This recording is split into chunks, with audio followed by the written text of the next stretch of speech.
Protein powder বানাতে আমি ব্যবহার করেছি 50 গ্রাম আমন্ড, 50 গ্রাম কাজু বাদাম, 50 গ্রাম সাদা তিল, 30 গ্রাম পেস্তা বাদাম, 50 গ্রাম তিসি, 100 গ্রাম ছোলা, ভাজা ছোলা,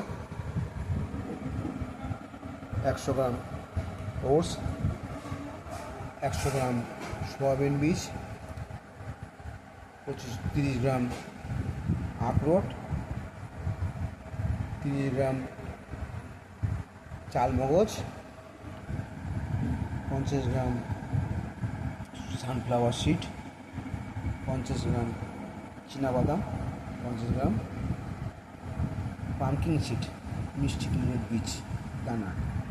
আর এখানে আছে ফ্লেভার টেস্ট করার জন্য আমুল দুধ।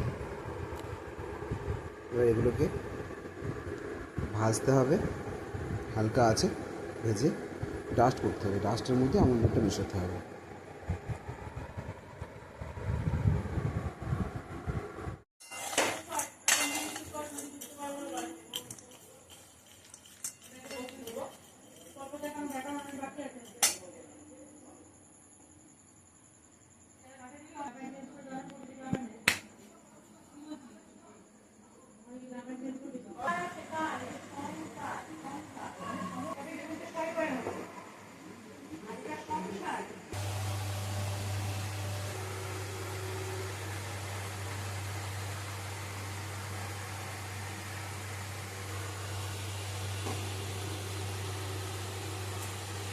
তুমি এটা কমপ্লিট করো, হ্যাঁ হবে না, টেবিল ওই প্রশ্ন লিখতে হবে, অনেকক্ষণ বসে বসে এখন